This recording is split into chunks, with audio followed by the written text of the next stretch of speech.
오늘 메시지의 본문 말씀 보시겠습니다. 오늘 보실 본문 말씀 계속해서 사도행전 오늘은 9장 1절로 9절까지 말씀입니다. 사도행전 9장 1절로 9절까지 말씀 제가 봉독해 드리겠습니다. 사울이 주의 제자들에 대하여 여전히 위협과 살기가 등등하여 대제사장에게 가서 다메섹 여러 회당에 가져갈 공문을 청하니, 이는 만일 그 도를 따르는 사람을 만나면 남녀를 막론하고 결박하여 예루살렘으로 잡아오려 함이라. 사울이 길을 가다가 다메섹에 가까이 이르더니 호련히 하늘로부터 빛이 그를 둘러 비추는지라. 땅에 엎드러져 들음에 소리가 있어 이르시되, 사울아 사울아 내가 어찌하여 나를 박해하느냐 하시거늘, 대답하되 주여 누구시니이까? 이르시되 나는 내가 박해하는 예수라. 너는 일어나 시내로 들어가라. 내가 행할 것을 내게 이를 자가 있느니라 하시니, 같이 가던 사람들은 소리만 듣고 아무도 보지 못하여 말을 못하고 서 있더라. 사울이 땅에서 일어나 눈은 떴으나 아무것도 보지 못하고 사람의 손에 끌려 다메섹으로 들어가서 사흘 동안 보지 못하고 먹지도 마시지도 아니하니라. 아멘. 봉독해드린 사도행전 9장 1절로 9절까지 말씀 가운데서 어찌하여 나를 박해하느냐라는 제목의 메시지를 함께 나누도록 하겠습니다. 오늘날 우리들은 지극히 감각적이고 직관적인 세계관과 가치관들로 가득 찬 세상 가운데 살아가고 있습니다. 차분하고 이성적으로 생각하며 사고하는 것보다는 열정적으로 바라고 추구하는 가운데서 얻어지는 느낌과 경험의 근거를 둔 가치의 기준이 너무나도 광범위하게 퍼져 있는 시대를 살아가고 있는 것이죠. 한마디로 생각하고 사고하기보다는 느끼고 경험하는 것을 최고의 가치로 삼고 있는 그런 시대 가운데 있는 것입니다. 갈수록 사람들이 생각하는 것보다 직관적으로 행동하기를 더 선호하는 그런 시대죠. 그러한 우리들의 시대에는 차분하고 신중하게 오래도록 어떤 사안의 결론을 모색하는 모습보다는 예측하지 못한 상황이나 결과에 대해서 감각적이고 직관적으로 판단하고 대처하는 능력을 탁월하게 여기는 성향이 다분한 실정입니다. 마치 우리들 자신과는 별도로 객관적인 현실이나 원리들이 존재하는 것이 아니라 오히려 우리들 자신이야말로 모든 현실과 원리들을 파악하고 풀어나가는 주인공이라고 하는 발상이 우리들의 모든 생각과 행동들 가운데 은연중에 반영되어 있는 것이죠. 그러므로 오늘날 우리들의 시대에 있어서 최우선의 가치 기준은 우리들 자신에 대한 감각적이고 직관적인 인정을 바탕으로 하는 인간론적 가치 혹은 인본주의적 가치에 있다 하겠습니다. 그러니까 객관적인 진리나 어떤 객관적인 개념, 원칙, 원리 이런 것들보다는 당장에 그것이 우리들에게 혹은 나에게 어떤 효용이 있는가, 그걸 먼저 염두에 두는 그런 시대죠. 바로 그러한 가치 기준을 배경으로 암묵적으로 작금의 시대를 온통 휘감고 있는 것이 바로 실용주의인 것입니다. 19세기 말에 미국에서 형성된 실용주의의 개념에서는 프래그머티즘이라고 그러죠. 지식의 본질, 언어, 개념, 의미, 과학과 같은 철학에 있어서의 주요한 주제들이 그것들 나름의 특정한 유용성과 성과를 기준으로 볼 때에 가장 잘 규명될 수 있다, 이렇게 생각했습니다. 그러니까 본질이 있는 것이 아니고 그것이 실천적으로 어떻게 효과를 발휘하느냐, 그것에 따라서 가장 잘 규명될 수 있다, 이렇게 의식이 전환되었던 것이죠. 어떤 아이디어나 개념이라도 인간이 경험할 수 있는 가운데서의 실천적인 시험을 거쳐야만 비로소 그 타당성이 인정되고 적용이 가능하다, 이렇게 보는 것이죠. 그러한 실용주의의 특성이 바로 불변하는 세상이 아니라 변화하는 세상, 세상을 변화시키는 인간 자신의 의지와 능력을 인정하고 고취시키는 것입니다. 세상은 항상 변하는 것이고 그 변화를 주도하는 것은 바로 우리들이다, 인간 자신이다, 그런 발상이죠. 실용주의 이전의 세계관과 가치관이 불변하는 원칙과 원리들을 파악하고 규명하는 것이었다고 한다면 실용주의가 대두되고 나서부터는 오히려 그러한 원칙과 원리들을 우리 인간 자신의 유용성에 바탕을 두고 바꾸어 나가는 것으로서 변모하게 되었던 것이죠. 그러니까 우리에게 유용하고 효과가 있다고 한다면, 이득이 되는 것이라고 한다면 어떤 것도 다 바꿀 수 있는 그런 생각이 지배적이 된 그런 가운데 있는 것이죠. 바로 그와 같은 깊은 물밑의 흐름을 타고 있는 현실에서 우리들처럼 가장 잘 개혁된 신학이라고 하는 개념과 기준을 좌표로 설정하려는 신앙의 양상은 사실 시대를 거스르고 역행하는 양상이라 하겠습니다. 그러니까 현대적인 프라그마티즘의 그러한 배경 가운데서 볼 때에 굉장히 시대적으로 착오가 있다, 이렇게 볼 수밖에 없는 것이죠. 더구나 꽁 잡는 것이 매라고 하는 속담처럼 많은 회중과 제법 거창한 예배당 가운데서 사역하는 자가 아니라 자그마한 사무실 공간에서 이루어지는 예배와 가르침을 전부로 하고 있는 사역자가 주장하는 바를 귀담아서 들을 사람이 얼마나 있겠습니까? 온통 실용주의로 가득 채워진 공기를 마시고 있는 우리 시대에 살아있는 것들에게는 번듯한 스펙이나 말이 필요 없는 예배당과 회중의 규모가 바로 엄연한 타당성과 검증의 기준인 것입니다. 그러니까 그 사람이 어떤 성경의 진리를 가르치느냐, 거기에 판단의 기준이 있는 것이 아니라 오늘날에는 그 사람이 어떤 자리에 있고 또 어떤 위치에 있느냐가 먼저 기준이 되는 그런 시대죠.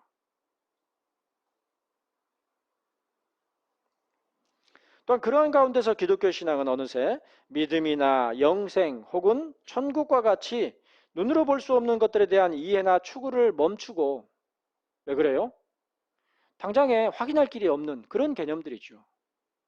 그런 것들에 대한 이해를 멈추고 사랑이나 기쁨 혹은 이 땅에서의 신앙의 책임과 같이 당장에 눈앞에 제시될 수 있거나 바라볼 수 있는 것들에 관한 이해와 추구로 치달은 것이 현실이 되었습니다.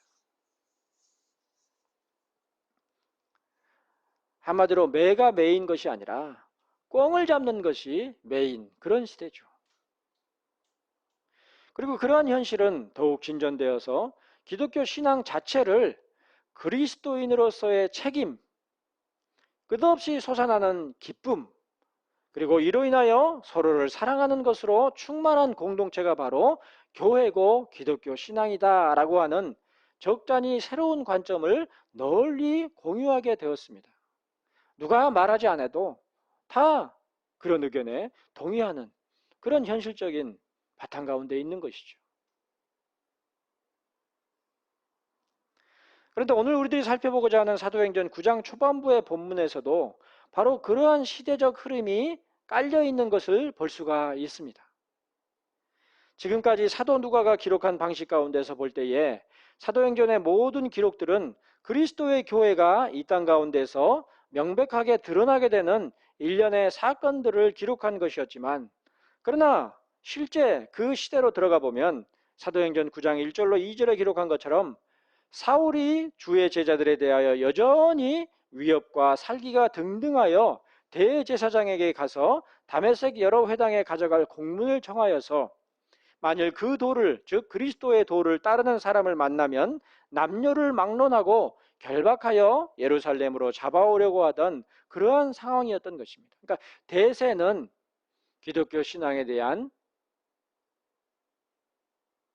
널리 공표하는 그런 분위기가 아니었던 것이죠.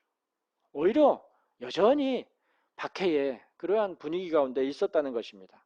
오순절 성령 강림과 이후로 이뤄진 사도들과 스데반 그리고 빌립과 같은 교회의 일꾼들의 행적들에도 불구하고 엄연한 그 시대의 세계관과 가치관은 로마 제국 아래서도 여전히 강력한 정교 일치의 유대교적인 사고가 명백한 대세를 이루고 있었던 것이죠.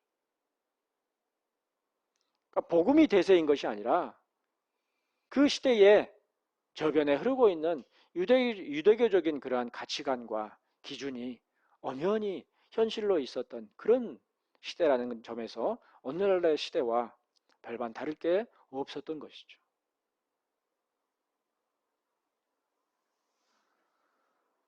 제가 아무리 개혁신학의 바른 안목 가운데서 글을 쓰고 설교를 해도 이미 대세는 아랑곳하지 않죠. 바다에 잉크방울 하나 한 방울 떨어뜨리는 거나 마찬가지죠. 특별히 1절에서 사도 누가는 사울에 관하여 여전히 위협과 살기가 등등하였더라 이렇게 기록했습니다. 그러니까 일관되게 계속해서 살기 등등했었다 그 말이죠. 스데반에게 미친 듯이 달려들어서 돌을 던져 죽게 하고 이후로 예루살렘에 있는 모든 그리스도인들을 다 잡아들이도록 그 권력을 휘둘렀던 예루살렘에 있는 유대교의 권세가 여전히 위세등등했으며 그런 예루살렘 유대교의 권세를 등에 업고 사울이 또한 살기가 등등하였더라는 것입니다. 남자들만이 아니라 여자들까지도 다 잡아들여서 옥에 가두는 그런 시대였죠. 더욱이 이어지는 본문은 기록하기를 사울이 대제사장에게 가서 다메섹 여러 회당에 가져갈 공문을 청하니라 그랬는데 그 공문의 내용인즉 만일 그 도를 따르는 사람을 만나면 즉 복음의 도를 따르는 사람을 만나면 남녀를 막론하고 결박하여 예루살렘으로 잡아오려 함이었다 그랬습니다. 한마디로 광범위한 체포영장을 재정일치적인 막강한 권세와 권력을 지닌 대제사장에게 발부받아서 다메섹 여러 회당에서 공표하고자 했었던 것이죠. 자, 이처럼 스데반이 죽은 이후로도 유대교의 그리스도인들에 대한 박해는 완화되기는커녕 오히려 더욱 극심해지던 상황이었으니 명백히 예루살렘과 유대인들의 사회를 주도하는 종교적인 가치관과 세계관은 그리스도와는 정반대의 위치에서 더욱 강력한 대세를 이루고 있었음을 알 수가 있겠죠.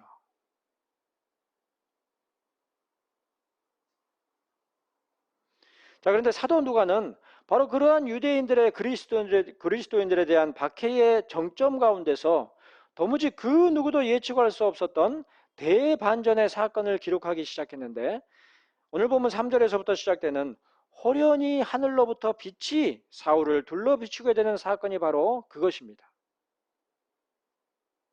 오순절 사건 이후 예수 그리스도께서 약속하신 바 성령께서 불꽃과 같이 임하신 사건 이후로 가장 놀랍고 극적인 반전의 역사를 아무런 예비함도 없이 급하고 강한 바람과 같이 역사한 것으로 그렇게 기록한 것이죠. 이처럼 시종일관 사도행전은 그 어떤 준비나 예비함도 없이 그야말로 급하고 강한 바람과 같은 성령의 일들과 예수 그리스도의 역사들을 기록하고 있습니다. 오늘날 한국 장로교회들 안에서 불어대고 있는 준비론의 주장과는 전혀 다르게 전적인 하나님으로서의 예수 그리스도의 약속과 그 성취 그리고 택하신 가운데서의 놀라운 회심과 거듭남의 역사가 사울을 둘러싼 하나님의 쉐키나 빛 가운데서 순간적으로 이루어진 것으로 그렇게 기록한 것입니다. 무엇보다도 놀라운 것은 불과 직전까지 사울이 주의 제자들에 대하여 여전히 위협과 살기가 등등하였다는 점입니다. 그리스도에 대한 복음에 대해서도 좀 들어볼 만한데 내가 너무 지나친 거 아닌가? 우선 내가 좀 복음에 대해서 좀 검토를 먼저 좀 나도 좀 해봐야 되지 않는가? 그런 분위기가 있었던 것이 아니라 일고의 가치도 없는 그런 자들은 전부 잡아들여서 옥에 가두거나 별도의 어떤 조치를 하는 것이 하나님께 영광이 된다. 그렇게 생각하는 그런 가운데 있었단 말이에요. 유대인으로서 어려서부터 숙지하고 있었던 율법에 의한 준비나 또한 헬라인으로서 익히 이해하고 있었던 철학에 의한 양심의 성찰이라고는 전혀 찾아볼 수 없었던 가운데서 그야말로 순간적으로 비치는 번갯불과도 같은 그리스도의 영광의 빛이 그를 온통 둘러 비추었고 그로 인해서 살기가 등등했었던 사울의 기세가 순식간에 증발하듯이 사라져버리고 만 사건이 바로 다메섹 도상에서 사울이 회심하게 된 바로 이 사건인 것이죠. 이 사건이야말로 회심의 본질적인 특성이 무엇인지를 가장 잘 나타내주고 있는 그런 사건이죠. 물론 일반적으로는 우리들이 말씀 가운데서 끊임없이 권면을 받고 잘 양육되는 가운데서 어떤 결정적인 순간에 우리가 그리스도께로 완전히 돌아서게 되는 그러한 회심이 이루어지지만, 그러나 회심의 사건 그 자체는 그동안에 준비했던 것을 바탕으로 해서가 아니라 본질적으로 성령의 일방적인, 거스를 수 없는 불가항력적인 그런 방식으로 이루어진단 말이죠.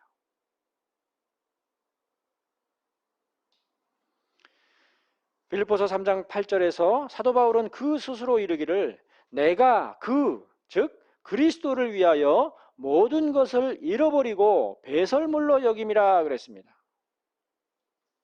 한마디로 예수 그리스도를 영접하게 된 다메섹 도상에서의 사건이 그 회심이자 중생의 사건이었으니 그 이전까지 그가 갖고 있었던 모든 일들과 경험, 그리고 지식과 열정 등 한 인간으로서 그가 지니고 있었던 그 어떤 것도 그의 회심과 중생에 아무런 예비함이나 준비의 역할을 하지 않았더라는 것입니다.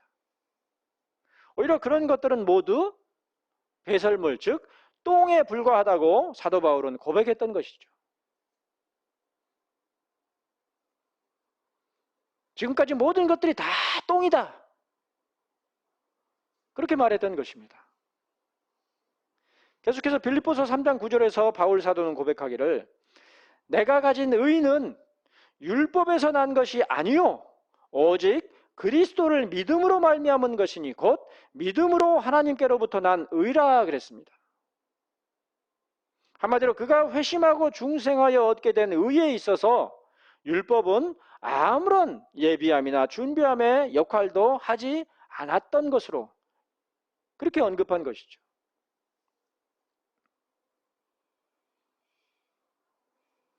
무가치한 것으로 그렇게 언급하고 있더라는 것입니다.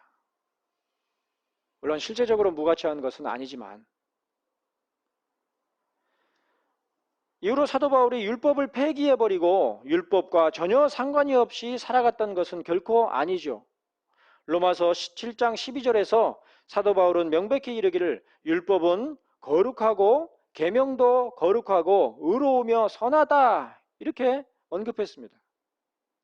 그리고 로마서 8장 3절로 4절에서 더욱 이르기를 율법이 육신으로 말미암아 연약하여 할 수 없는 그것을 하나님이 하시나니 곧 죄로 말미암아 자기 아들을 죄 있는 육신의 모양으로 보내어 육신의 죄를 정하사 육신을 따르지 않고 그 영을 따라 행하는 우리에게 율법의 요구가 이루어지게 하려 하심이라 그랬으니, 그는 다메섹 도상에서의 회심과 중생 이후로 결코 율법을 버리거나 포기해버리지 않고 오히려 이루어진 율법의 요구를 따라서 행하는 그리스도인의 능동적인 삶을 살았던 것이 분명합니다. 더욱 적극적으로 율법의 참된 뜻을 준행하기를 힘썼던 것이죠. 사실 율법의 능력은 회심이나 중생 이전이 아니라 이후에 비로소 그 진가를 발휘합니다. 회심이나 중생 이전의 율법은 죄와 사망의 법에 불과하지만 회심과 중생 이후에야 율법은 그리스도 예수 안에 있는 생명의 성령의 법으로서 그 진가를 명백히 발휘하게 되는 것입니다. 그 효력이 실제적이 되는 것이죠. 비록 율법으로 말미암지 않고는 죄를 알지 못하는 것이기에 율법 자체로도 여전히 선한 것이지만, 율법의 진정한 가치와 효력은 그리스도 예수 안에 있는 생명의 성령으로 말미암아 회심하고 중생한 그리스도인들에게 비로소 그 효과를 역력히 발휘하는 것입니다. 의의 법이 되는 것이죠.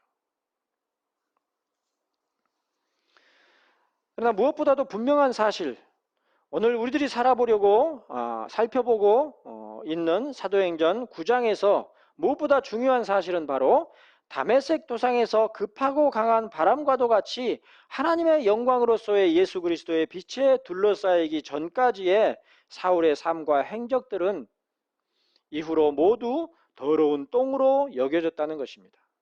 그 이전 것들은 예수 그리스도의 그 영광의 빛에 둘러싸였던 그 일 이전의 모든 일들은 다 똥이더라는 것이죠.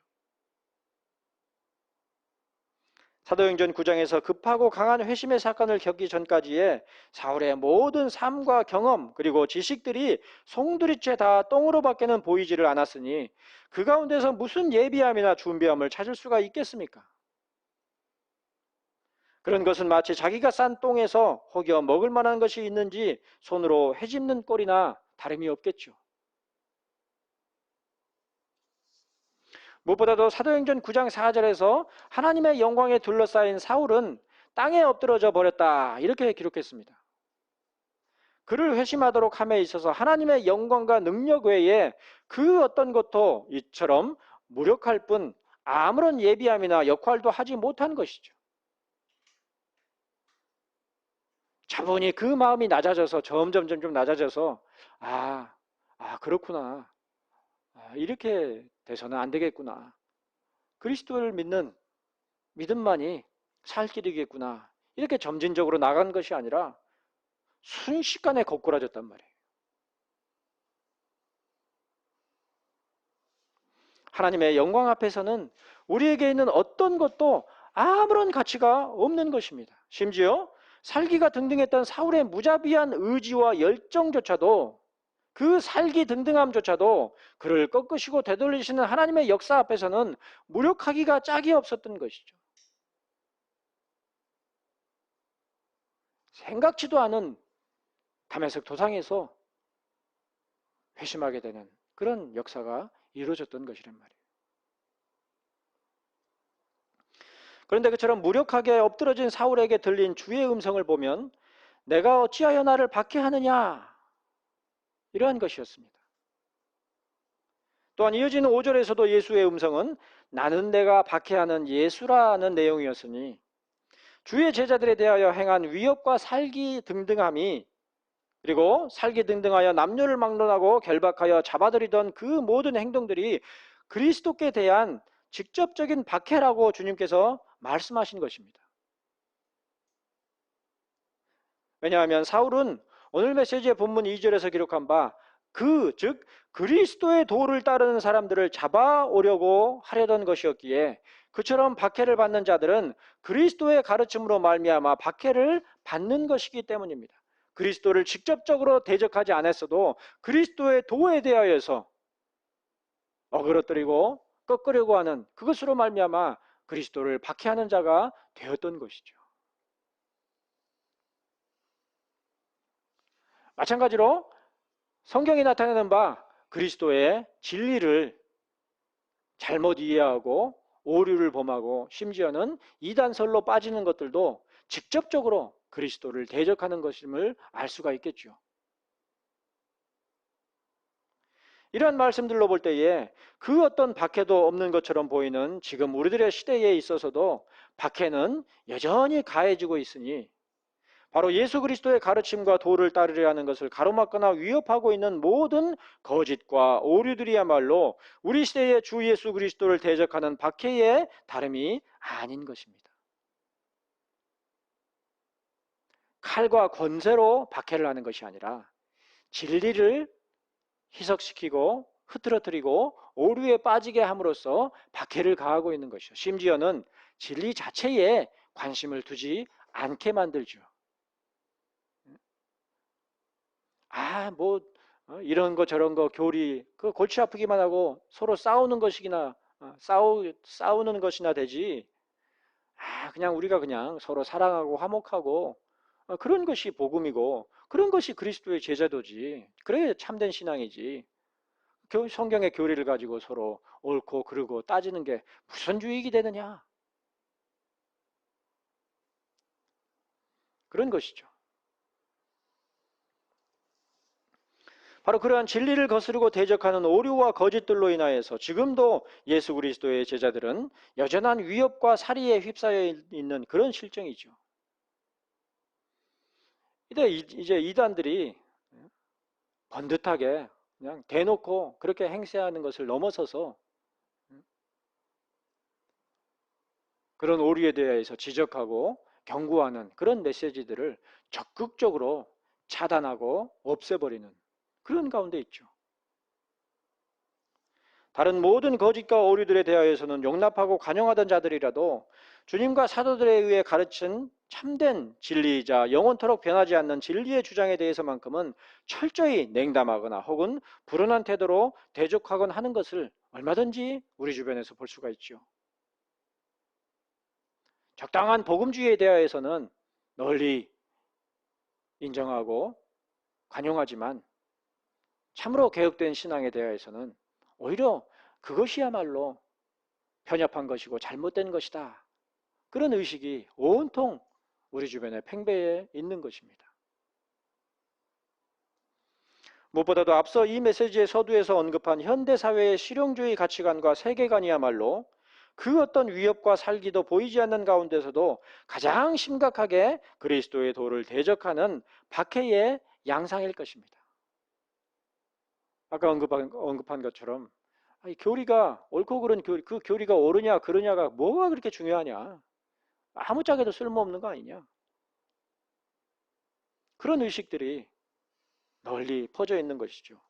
믿음이나 영생 혹은 천국과 같이 눈으로 볼 수 없는 것들에 대한 이해나 추구를 멈추고 사랑, 기쁨 혹은 이 땅에서의 신앙의 책임과 같이 당장의 눈앞에 제시될 수 있거나 바라볼 수 있는 것들에 관한 이해와 추구로 치닫고 있는 그런 것이 대세를 이루고 있는 그런 실용주의적인 가치관과 세계관이야말로 그리스도의 도를 박해하는 양상인 것이죠. 그리스도께서 어떠한 도를 전하셨고 어떠한 하나님의 작정이 성취되는지 그것이 중요한 것이 아니라 우리가 어떤 실천적인 역할을 감당하고 어떤 책임을 다하는지 거기에 더 포커스가 주어진 그런 시대죠. 가장 고상한 것 같지만 근본적으로 하나님이 아니라 우리 자신에게 포커스가 맞춰져 있는 그런 실용적인 세계관이 가득 찬 그런 시대란 말이에요.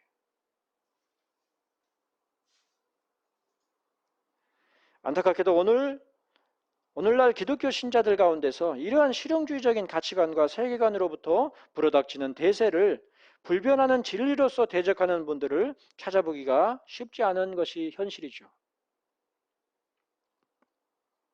심지어 그러한 실용주의가 하나님의 불변하는 진리마저도 언제든지 뒤바꿀 수 있는 인간의 가치관과 세계관임을 분별하는 신자들조차도 찾아보기가 그리 쉽지 않은 것이 엄연한 현실입니다. 하나님을 아는 지식보다 인간을 아는 지식이 먼저죠. 그러나 주의 제자들에 대하여 위협과 살기가 등등하여 다메섹 가까이에 이르렀던 사울에게 급하고 강한 바람과 같이 호련히 그 영광의 빛을 두르시고 땅에 엎드러지며 사흘 동안 보지 못하고 먹지도 마시지도 못하도록 하셨던 주님께서 또한 호련히 이 시대의 가치관과 세계관을 휩쓸고 있는 거짓과 오류들을 무력하게 꺾으실 날이 이를 것임을 사도행전 9장의 사울에 관한 본문 가운데서 확신할 수 있기를 바라는 바입니다.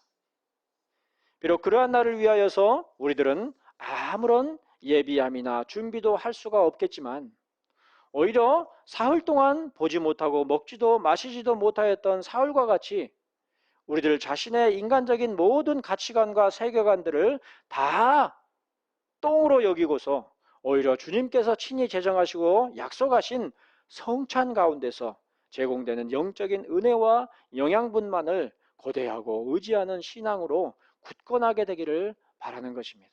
우리가 행하고 우리가 계획하고 우리가 의지하는 모든 것들이 다 똥에 불과한 것이고 주님께서 제정하시고 주님께서 약속하신 거기에 모든 영양분이 있다는 사실을 기억해야 하는 것이죠. 단언컨대 그리스도의 도를 따르는 주의 제자들은 스스로의 뜻에 따라서 그 스스로의 능력으로 일을 이루는 그런 사람들이 아닙니다.